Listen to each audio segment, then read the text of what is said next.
CNN News, Congo number one TV, votre site d'information. Number one en qualité, number one en actualité, en temps réel. Dans les nations, des professeurs qui sont en Afrique du Sud, qui enseignent dans les facs et tout ça, et cet aspect-là n'est pas souvent mis en exergue, tout ça.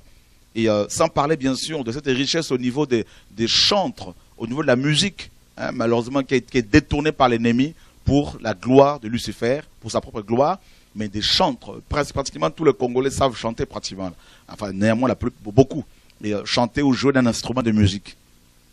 Mais ce pays béni tombe dans le piège de l'idolâtrie, en commençant par adorer d'abord nos dirigeants, notamment ce président Mobutu, qui se présente comme étant l'éternel. Seseseko en lingala veut dire l'éternel. Voilà. Et les gens, il y a eu le culte de la personnalité.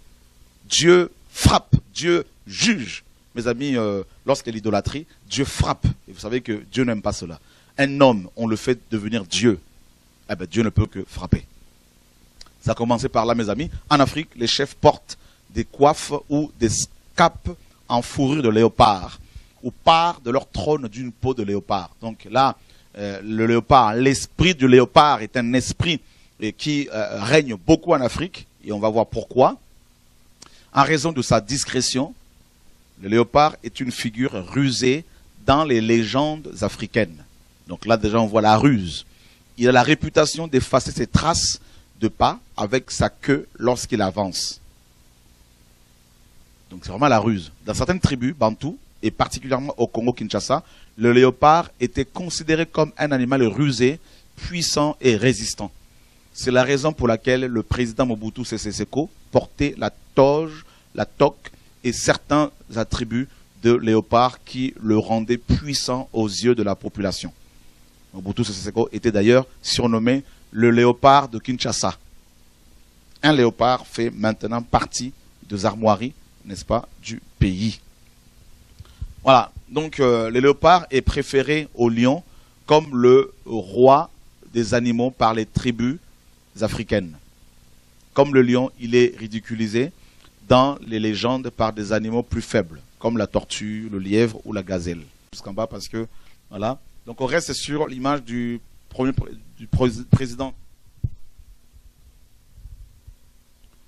du feu président Mobutu. Alors, en Afrique, selon les historiens, il y avait aussi une secte qu'on appelait les agnotas, hein, les agnotas, ou encore agnoto, ou encore voilà, agnoto avec un Y. Les agnotas, les agnotos, appelés aussi hommes léopards. Donc c'était des membres d'une société secrète ayant une base de religiosité animiste. Cette société était très réputée. Elle recrutait ses cadres parmi les sorciers villageois sans pour autant revêtir la structure hiérarchisée d'une secte. Ils étaient actifs autrefois au Congo belge, donc la RDC, dans la région de Babali, du Haut-Aruimi, et pratiquaient l'assassinat rituel en simulant une attaque de léopard appelée panthère, dont la motivation première était la vengeance. Agnoto viendrait du verbe agnoto qui signifie griffer. Mais la tradition populaire parle aussi d'une agnota qui aurait été une instigatrice de la secte. Lors de leurs initiations, lors de leur cérémonie Mambela, les jeunes recrues, pour montrer leur détermination, devaient tuer un de leurs proches, homme, femme ou enfant, en simulant une mort due à un léopard. Ils n'entraient pas délibérément dans la confrérie, mais étaient désignés par les anciens et ne pouvaient se soustraire à leurs ordres. Leur initiation commençait juste après la circoncision. Ils devaient alors abandonner leur famille et se rendre dans un endroit isolé, forêt ou îlot. Là, pendant de longs mois, les néophytes étaient soumis à des épreuves très pénibles et mettaient sa vie en jeu. Si le candidat était blessé ou tué, nul ne s'en souciait. Cela pouvait prouver simplement qu'il n'était pas digne de devenir un homme léopard. Si le candidat réussissait toutes les épreuves, on lui apprenait alors à imiter parfaitement les cris de félin et à se servir de ses armes d'assassin. Les agnotas furent aussi réputés anthropophages et, à un niveau supérieur, d'être capables de projeter leur conscience ou esprit dans le corps d'un léopard qu'ils pouvaient ainsi téléguider pour aller tuer quelqu'un sur le principe de loup-garou. Voilà. Donc, voilà.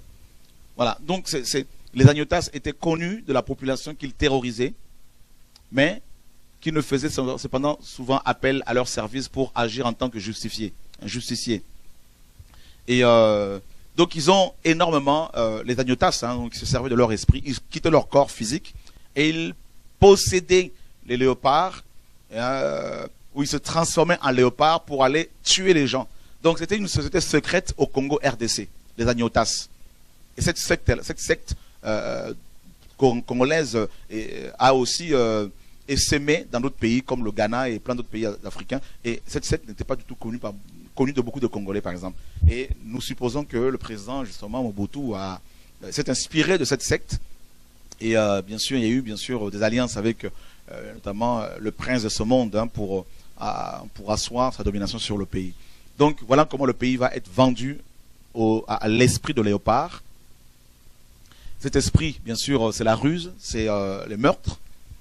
Et pour votre information, cet esprit, l'esprit de léopard, a affecté malheureusement nos églises au Congo RDC.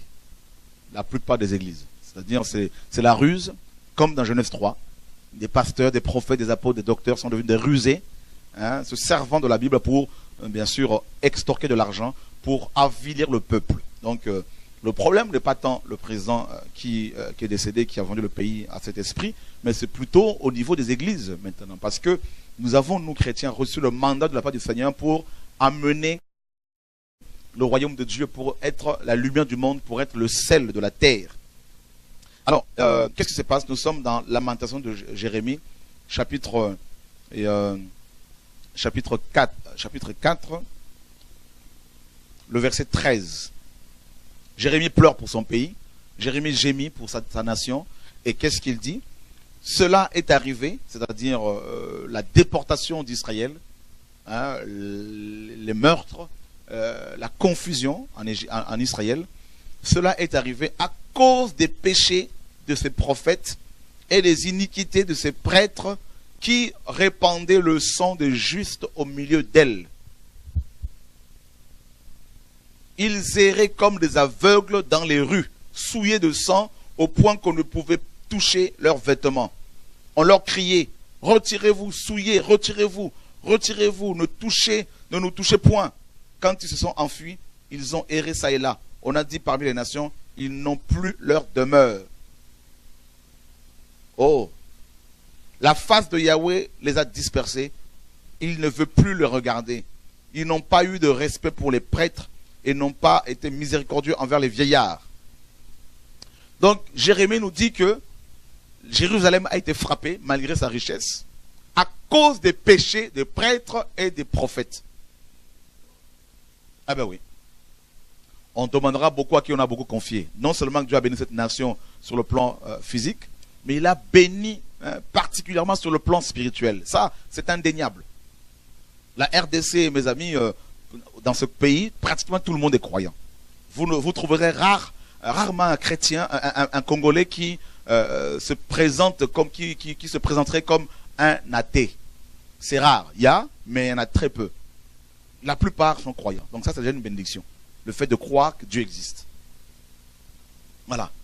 Et malheureusement, cette richesse spirituelle est pervertie. C'est un peuple béni par Dieu, spirituellement, avec des chants magnifiques, avec des voix mélodieuses, avec des compositions que Dieu leur donne, des chants terribles. Dès le bas âge, la plupart savent déjà jouer de la musique, d'instruments de musique, savent déjà chanter, sans avoir été dans les écoles. Et qu'est-ce qui s'est passé? Les prophètes, les prêtres, les dirigeants, les chrétiens, les dirigeants, les prophètes, ils ont, mes amis, ils se sont d'abord égarés. Ils ont commencé à prophétiser une fois qu'ils ont du pain sous la dent. Michée chapitre 2 nous dit au verset 11. Si un homme court après le vent et débite des mensonges en disant, je te prophétiserai sur du vin et sur les boissons fortes, ce sera le prophète de ce peuple.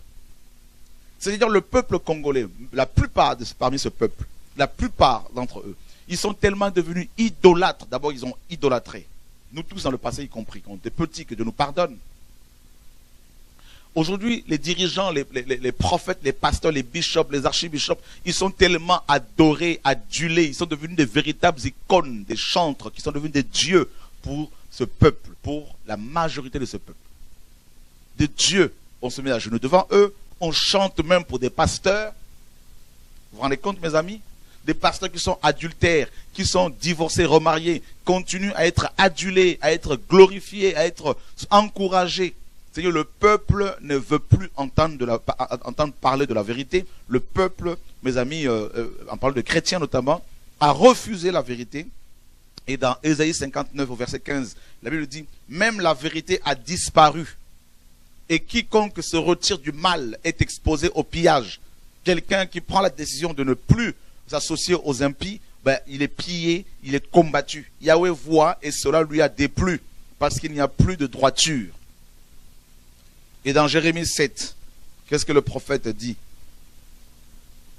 Je compare un peu l'histoire d'Israël à l'histoire de la RDC, parce que c'est un pays, comme je vous ai dit, qui a reçu un mandat prophétique.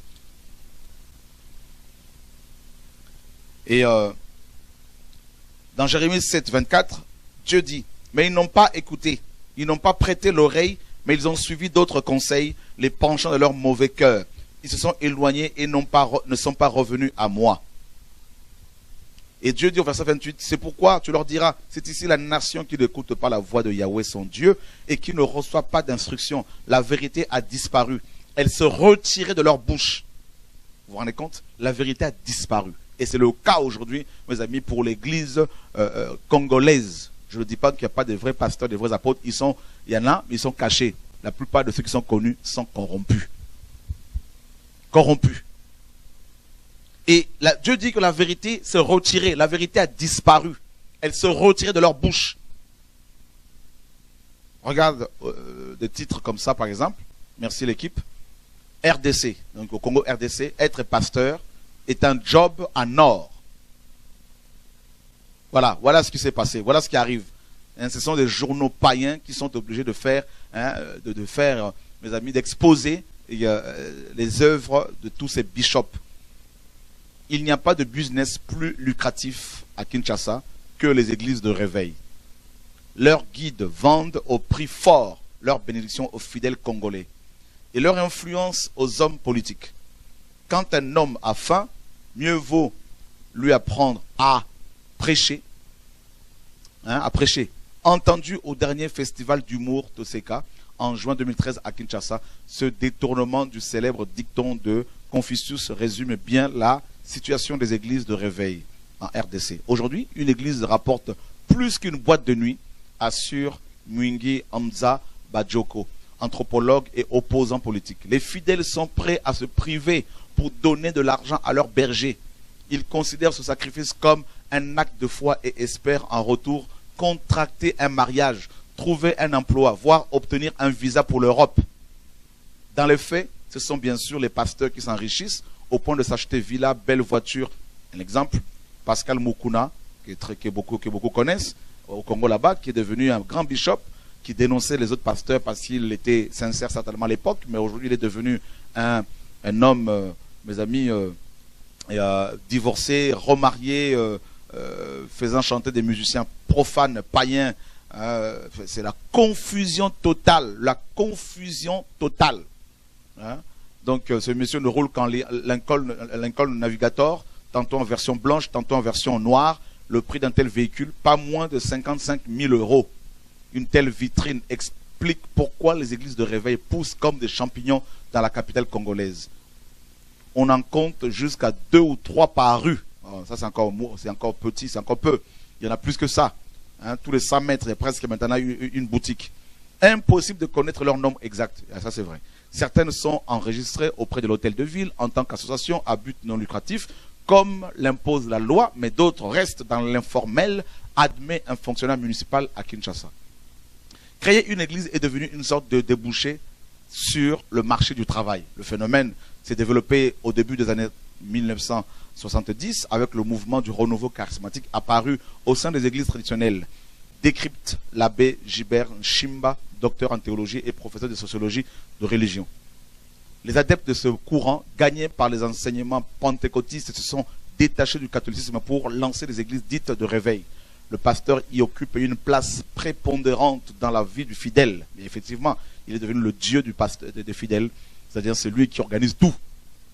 Tout. Celui qui sauve, non plus les sacrements. Ah, ça, encore, les sacrements non plus ne sauvent pas, c'est sûr. Voilà. Le docteur en théologie, là, lui aussi, il est à côté. Cette tendance a pris de l'ampleur autour des années 1990, après l'échec des politiques d'ajustement structurel imposées par les institutions de Bretton Woods. La grogne sociale est à son comble. Le peuple a perdu toute confiance en l'État et se tourne vers la religion. De nouvelles églises se développent, issues à la fois de mouvements évangéliques, pentecôtistes, charismatiques et prophétiques. Dans un pays à fort taux de chômage, créer une église est vite devenu une sorte de débouché sur le marché du travail pour certains jeunes diplômés en quête d'emploi, observe Mélanie Soiron-Fallu, anthropologue spécialiste de mouvements religieux en Afrique centrale. Le statut du pasteur confère une position importante dans la société, dans la mesure où la vie sociale de beaucoup d'adeptes tourne autour de l'église, devenue le nouveau lieu de sociabilité. On y va plus seulement le dimanche, mais 3 ou 4 fois par semaine. Là, c'est un mot. C'est-à-dire, les gens sont avilis. Du matin au soir, du lundi au lundi, ils sont dans ces bâtiments qu'on appelle l'église. Donc du coup, les gens n'ont plus de jugeote, ils n'ont plus d'intelligence, ils n'ont plus le temps de se créer de petits emplois, de chercher du boulot, parce qu'on leur dit tout va tomber du ciel, ils n'ont qu'à donner l'argent et puis l'argent va tomber du ciel. Ils n'ont qu'à payer la dîme, ils vont avoir les richesses. Voilà ce qu'on leur fait comprendre. C'est-à-dire, ils sont abrutis, ils sont avilis, alors que parmi ces fidèles, il y a des hommes et des femmes intelligents. Et tout ça, et c'est impressionnant. Donc, il y a eu on occupe la pensée de ces fidèles du matin au soir, du lundi au dimanche. Ils n'ont plus le temps de penser à leurs femmes, de penser à leurs enfants, de penser à leurs maris. Pour ces femmes qui sont soi-disant les secrétaires de ces bishops, et qui d'ailleurs deviennent pour la plupart des maîtresses de ces bishops, des premières, deuxième, quatrième, cinquième bureaux, comme on les appelle là-bas, c'est des maîtresses. Et donc les gens sont complètement... il y a une... c'est-à-dire, on fait activité sur activité, et donc du coup les gens ne réfléchissent plus. Voilà. On ne va plus seulement le dimanche, mais 3 ou 4 fois par semaine. Le leader religieux est désormais considéré comme le relais social qui remplace la famille et surtout les structures étatiques défaillantes. Pour conserver cette emprise, les pasteurs multiplient les initiatives, campagnes d'évangélisation, journées de guérison, veillées de prière. La conquête des esprits prend des allures de compétition entre prédicateurs, ça c'est sûr, qui n'hésitent plus à lancer des chaînes de radio ou de télévision pour se faire connaître et grossir les rangs de leurs fidèles. Plus ceux-ci seront nombreux, plus les bénédictions qui s'achètent à prix d'or lors de grands rassemblements de prière dans les stades seront rentables. Huile miraculeuse, bouteille de vin porte-bonheur, Bible bénie, stylo de réussite. Ces prédicateurs promettent tout et n'importe quoi pourvu qu'ils y trouvent leur compte, à savoir bijoux et liasses de billets. Les politiques courtisent les leaders religieux. Leur influence sans cesse grandissante dans la société n'échappe pas au radar des politiques. Les pasteurs sont écoutés par leurs ouailles, drainent de foules, remplissent des stades. Mieux vaut les avoir avec vous plutôt que contre vous, reconnaît un élu de Kinshasa. Et ça c'est vrai. Même les élus ont peur de certains pasteurs parce qu'ils sont tellement devenus influents. Moi-même, je suis constamment menacé par eux. Ainsi, en fonction de leur ascendant, les leaders religieux sont plus ou moins courtisés par la classe politique. Il existe désormais des pasteurs proches du pouvoir et de ceux de l'opposition. Pour peser davantage, ils se sont regroupés dans des plateformes. Alors ça, c'est terrible. C'est vraiment des synagogues de Satan, leurs plateformes. La structure la plus ancienne, Église de Réveil du Congo, se dit le partenaire social incontournable du gouvernement. C'est la confusion. Que des généraux, des autorités soient touchés, c'est biblique, on bénit Dieu. Mais de là à aller s'engager dans la politique, ça c'est autre chose. Ce n'est pas la mission de l'Église. L'Alliance mondiale des églises chrétiennes est présidée par Pascal Mukuna, réputé proche du maire Marie-Olive Lembe dit Sita, l'épouse du chef de l'État. Et le haut commissaire des églises de réveil charismatique et autres comptent parmi ses anciens responsables. C'est la confusion totale. C'est vraiment la fin, mes amis. Un pays béni par Dieu qui est devenu, mes amis, aujourd'hui l'un des pays les plus pauvres du monde. Les Congolais sont devenus, mes amis, un peuple pratiquement sans patrie, se retrouvant dans toutes les nations et, mes amis, chassés pour chasser. Et alors que c'est un pays que Dieu a béni. Et tout ça, mes amis, pourquoi? Parce que nos dirigeants religieux, parce que le problème, c'est pas tant les hommes politiques, c'est d'abord le côté église. C'est ça notre combat, c'est ça notre problème. Parce que nous, chrétiens, nous avons reçu la parole pour éclairer, pour prier pour les autorités, pour prier pour dire la vérité aux autorités. Comme la parole le dit dans 1 Timothée 2, nous devons prier pour toutes les personnes qui sont élevées en dignité. Et là, ces bishops, ces archibishops ont vendu la vérité pour de l'argent, contre de l'argent. Et c'est la confusion totale. Et regardez un peu certaines images, on va descendre encore un peu là, mes amis. Une Jeep de 25 000 euros contre la promesse de figurer dans le gouvernement. Car le mélange des genres comporte des risques. Depuis avril 2013, le prophète des nations, Denis Lessi, est ainsi poursuivi pour rançonnement, rançonnement de hautes autorités. Alors lui, c'est un fumeur de chanvre, c'est un impudique, et il est quand même dirigeant d'une grande association des pasteurs, et il collabore avec les autres pasteurs là-bas. Vous voyez, c'est vraiment un peuple ce pays est devenu sans vision. Ce pays, mes amis, est comme frappé, et même pas comme, est frappé par le Seigneur. Carrément. C'est la confusion totale. Totale. Et ce pays a besoin des prophètes. Des hommes et des femmes qui aiment le Seigneur et qui vont dire la vérité à tous ces pasteurs, à tous ces bishops. Je dis bien notre problème, ce sont les hommes d'église. Pour le peuple, mes amis, doit comprendre que le problème de ce pays, c'est l'église que Dieu a suscitée. En 86, dans les années 80, il y avait un puissant réveil. Un puissant réveil. D'abord, Dieu a envoyé, mes amis, dans les années 30, années 20 et 30, 40, un grand prophète, Simon Kimbangu, qui n'a pas créé le kimbanguisme. Ce sont ses enfants qui ont créé cette secte. Ce prophète a servi Dieu honnêtement. Mais qu'est-ce que ça passe? Beaucoup de Congolais l'ont transformé en Dieu. Vous voyez le peuple est idolâtre. Ils l'adorent. Ils disent que c'est Dieu. Dieu le Père. Et ces enfants qui sont encore en vie, on dit que ce sont la deuxième et troisième personne de la Trinité. On se met à genoux devant eux, on les adore. Comment voulez-vous que Dieu ne frappe pas un tel pays? C'est grave. Et au lieu que les églises de réveil, les églises qui sont censées être réveillées, parce que le réveil c'est une prise de conscience.